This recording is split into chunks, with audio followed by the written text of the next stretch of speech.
ওয়ালাইকুম রহমতুল্লাহ। আমার ওয়ালাইকুম। কথা শোনা যাচ্ছে? জি জি জি, স্পষ্ট শোনা যাচ্ছে sir. World heritage research centre কর্তৃক আয়োজিত আজকের এই অনুষ্ঠানের সম্মানিত সভাপতি, সম্মানিত প্রধান অতিথি, মাননীয় ভাইস চ্যান্সেলর মহোদয়, দেশ এবং বিদেশ থেকে আমাদের আজকের এই অনুষ্ঠানে যারা যুক্ত হয়েছেন সবাইকে আহ ধন্যবাদ জানিয়ে আমি আমার কথা, সামান্য কথা শুরু করতে চাই। রাত অনেক হয়ে গেছে। আমাদের ভাইস চ্যান্সেলর মহোদয় সহ যারা আছেন সম্মানিত মেহমানরা আলোচনা করবেন। আমি ছাত্রের স্যারের একজন নগণ্য ছাত্র হিসেবে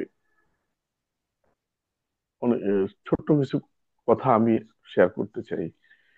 আসলে ইসলামী বিশ্ববিদ্যালয়ে শিক্ষক হওয়ার আগেই আহ চেরাগালি, অর্থাৎ ওই যে গাজীপুরের চেরাগালি টঙ্গীতে আমার জীবনে প্রথম স্যারের সাথে দেখা।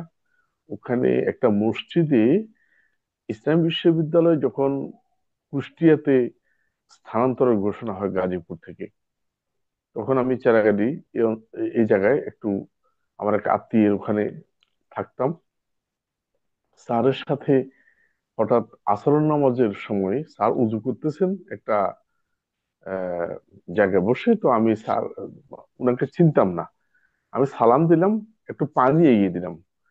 আসলে আকর্ষণীয় কিছু ব্যক্তিত্ব, যাদেরকে দেখলে মানুষকে আকর্ষণ করার একটা সম্মোহনী শক্তি সম্পন্ন কিছু লোক থাকে। আমার মনে হয়েছিল এই প্রথম দেখাতেই আমি কোনো পরিচয় বাদেই স্যারকে একটু পানি এগিয়ে দিলাম। এরপর স্যার আমাকে বলতেছে যে তুমি কে। আমি বললাম স্যার, পরিচয় দিলাম। পরিচয় দেওয়ার পর আমাকে একটু দোয়া করলো, এবং পাল্টা আমি সাহস করছিলাম যে আপনি কে এটা জিজ্ঞাসা করার। তারপরে উনি নিজ থেকে ভদ্রতার কি মানে সিম্বল আমাকে বলতেছে, আমি ডক্টর ইয়াহিয়ার রহমান। ডক্টর তখনও বলেছিলেন কিনা আমি একটু সন্দিহান, তবে বলেছিলেন আমি ইয়াহিয়ার রহমান। আমি এই আরো কিছু কথা বলেছেন, পরিচয় দিয়েছেন। তো পরিচয়গুলো পেয়ে আমার সম্মানের মাত্রা আরো বেড়ে গেল। পরে আমাকে একটু দোয়া করলেন যে তুমি আমাকে পানি এগিয়ে দিলে না চিনা সত্ত্বেও। যাক, পরবর্তীতে এই মানুষটি একসময় আমার অত্যন্ত প্রিয় শিক্ষকে পরিণত হবেন, এটি আসলে তখন আমি ভাবিনি। হঠাৎ যখন কুষ্টিয়ায় চলেই আসলাম, আসার পরে আমাদের তখনকার সময় একমাত্র অভিভাবক, কারণ আমাদের অনেক শিক্ষকই তখনও জয়েন করেননি, ইয়াহিয়া স্যার আমাদের নির্ভরতার জায়গা, আমাদের একান্ত অভিভাবক হিসেবে আবির্ভূত হলেন। আল কোরআন ডিপার্টমেন্টের দায়িত্ব নিলেন। আমাদের হিজবুল্লাহ স্যার তখন বলেছেন যে একমাত্র পুরা বিশ্ববিদ্যালয়ে পিএইচডি ধারী কোনো শিক্ষক তখন খুব একটা ছিলেন না। আলহামদুলিল্লাহ, ইয়াহিয়া স্যার তৎকালীন ভাইস চ্যান্সেলর সহ সবার কাছে একটি সম্মানের জায়গায় ছিলেন, এবং অভিভাবকত্ব গ্রহণ করার মতো সেই যোগ্যতা সম্পন্ন লোক ছিলেন। স্পষ্ট কথা, স্পষ্ট কথা বলা, কথার গাম্ভীর্য, ব্যক্তিত্ব, আকর্ষণীয় ব্যক্তিত্ব, সম্মোহনী শক্তির একটি মূর্ত প্রতীক ছিলেন আমার স্যার। বিশ্ববিদ্যালয়ের সকল পর্যায়ের জনশক্তিগুলোকে সিমultaneously তিনি অ্যাকোমোডেট করার একটা সম্মোহনী শক্তি তিনি লালন করতেন, এবং মূর্ত প্রতীক ছিলেন। সবার সাথে চলার মতো একটা মানসিকতা এবং সবার সাথে চলার যোগ্যতা তার ছিল। আমরা একটা জিনিস লক্ষ্য করে থাকি, আমি নিজেকেও অ্যাড্রেস করছি, বিশ্ববিদ্যালয়ের শিক্ষক হয়ে যাওয়ার পরে আমাদের অনেকের মাঝেই কিছুটা মানে তথাকথিত স্মার্টার হওয়ার একটা মানসিকতা বা অধিকতর আধুনিকতা, চলাফেরা, এটা মানে নিজেকে অ্যাবজর্ব করার একটা মানসিকতা আমরা অনেক সময় পোষণ করে থাকি। কিন্তু এই আমার শ্রদ্ধা শিক্ষককে দেখেছি, তিনি কখনো বদলে যাননি।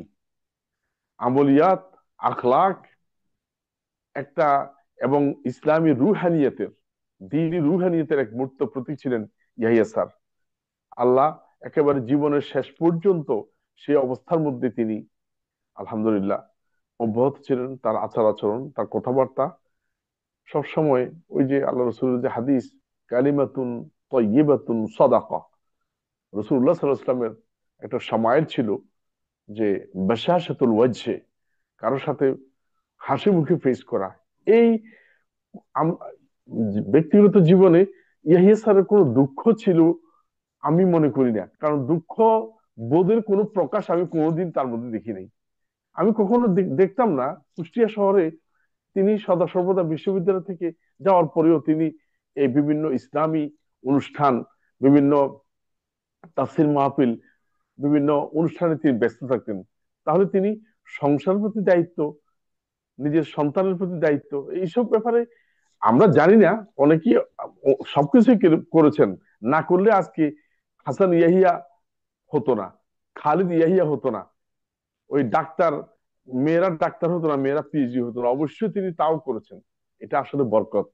আল্লাহ এই বান্দা, আল্লাহর এই বান্দা মধ্যে এখলাস ছিল, সেই এখলাসের বরকতেই আজকে তারা এ পর্যায়ে পৌঁছেছে। তার সামারা, তার ফলগুলো এভাবেই হয়েছে।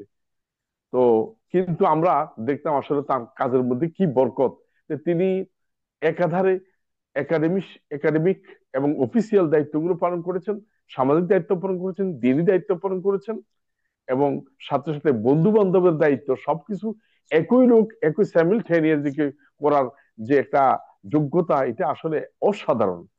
আমরা স্যারকে দেখেছি, বিশ্ববিদ্যালয়ে আমরাও শিক্ষকতা করি।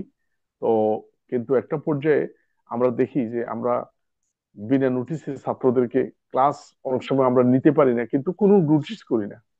আমি স্যারকে দেখেছি আমাদের নোটিশ বোর্ডে আজকে অমুক দিনের ওই সময়ের ক্লাসটা আমি নিতে পারবো না এ কথা বলে তিনি আরবিতে, আরবি ভাষায় তিনি একটি নোটিশ করে দিতেন।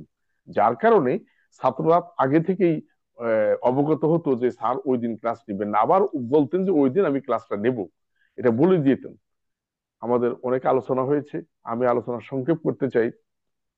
আসলে ওই স্যারের মানে যে ব্যক্তিত্ব, এই ব্যক্তিত্ব সম্পর্কে আমি 1998 সালের প্রথম দিকে, আমি এপ্রিল জুনের দিকে আমি ইন্ডিয়া যাই। তো নভেম্বর কি ডিসেম্বরের দিকে তৎকালীন সময়ে উজবেকিস্তানে ইমাম বুখারী রহমতুল্লাহ আলহের উপরে সরকারিভাবে আহ একটি আন্তর্জাতিক সম্মেলন অনুষ্ঠিত হয়। সেখানে ইন্ডিয়া থেকে অনেক প্রফেসর যান, তার বাংলাদেশ থেকে স্যারকে সিলেক্ট করা হয়, আরো কয়েকজন গিয়েছিলেন। তবে দেশে, ইন্ডিয়াতে তখন আমি অবস্থান করছি, আমার প্রফেসর যিনি সুপারভাইজার, ওনার নাম ছিল প্রফেসর আখতারুল ওয়াসে। আখতারুল ওয়াসে স্যার আসার সাথে সাথে তিনি প্রথম যেদিন আমার সাথে ওনার দেখা, তিনি আমাকে বললেন যে তোমার এক স্যার, ও তোমার সরাসরি শিক্ষক, উনি তোমার কথা জিজ্ঞেস করেছেন, এবং আমি তোমার এই স্যারকে অত্যন্ত মানে মানে উচ্ছ্বসিত প্রশংসা করেন, যে অত্যন্ত ব্যক্তিত্ববান, পার্সোনালিটি সম্পন্ন মানুষ মনে হয়েছে, বড় আলেম উল্লেখ করেছেন। তাহলে একজন বিদেশি লোককেও আকর্ষণ করার মতো সেই সম্মোহনী শক্তি এবং সেই পার্সোনালিটি, ব্যক্তিত্ব, তার আকর্ষণীয় ব্যক্তিত্ব তিনি লালন করতেন। আমি সর্বশেষ একটা কথা বলতে চাই, যে এই লোকটা এতই মানে কর্মমুখী ছিলেন, যে তার সব একটু অবেসিটি আছে, কিন্তু এই অবেসিটি সম্পন্ন এই লোকটা, শারীরিক এই অবয়বের লোকটা মানে 15-16 ঘন্টা একাধারে নিরলস ভাবে কাজ করে যাচ্ছেন, সেটা দেখলে মনে হতো না, কিন্তু তিনি কাজ করেই গেছেন, তার কাজের মধ্যে বরকত হয়েছে। তিনি আলহামদুলিল্লাহ, আমরা আজকে এই মুহূর্তে তার সকল কাজ যেন আল্লাহ কবুল করেন, এবং তার সকল নেকামল গুলোকে কবুল করে আল্লাহ তাকে জান্নাতুল ফেরদাউস নসিব করেন, এই দোয়া করছি। সর্বশেষ তাকে আমি আসলে স্যারের জন্য কিছুই করার মতো ক্ষমতা বা সে দায়িত্ব পালন করতে পারিনি, প্রায় ফোন করতেন। তো সর্বশেষ ইসলাম বিশ্ববিদ্যালয় আল কোরআন ডিপার্টমেন্টের প্রথম এলামনাইয়ের জন্য যখন স্যারকে ফোন করলাম, স্যার একটু অসুস্থ, আমার বিশ্বাস ছিল না স্যার আসতে পারবেন। কিন্তু হঠাৎ করে আমাকে হাসান ফোন করে বলল যে স্যার আসবেন, এবং স্যার নিজে, আমি স্যারকে এতটুকু বললাম, আমি শুধু আবদার ছিল এটা যে স্যার যদি আসেন এখানে আপনার অনেক ছাত্রদের সাথে দেখা হবে, সবাই আশা করে যদি আপনি আসতে পারেন। আলহামদুলিল্লাহ, হাসানকে আমি ধন্যবাদ দিতে চাই। হাসান আসার ব্যবস্থা করেছে, হাসান বারবার আমাকে ফোন করে বলেছে আমি আসছি, নিয়ে আসতেছি। তো আমরা আলহামদুলিল্লাহ স্যারের জন্য দোয়া করি, যাতে করে আল্লাহ স্যারের সকল নেকামত গুলো কবুল করুন, এবং স্যারের যোগ্য উত্তরসূরি হিসেবে আমি তার সন্তানদেরকে আল্লাহ যেন কবুল করেন। আল্লাহ সবাইকে আহ স্যারের জন্য আমরা দোয়া করছি, আল্লাহ সবাইকে আমাদেরকে কবুল করুন, এই আশাবাদ ব্যক্ত করছি। আসসালামু আলাইকুম ওয়া রাহমাতুল্লাহি ওয়া বারাকাতুহু। ওয়ালাইকুম আসসালাম।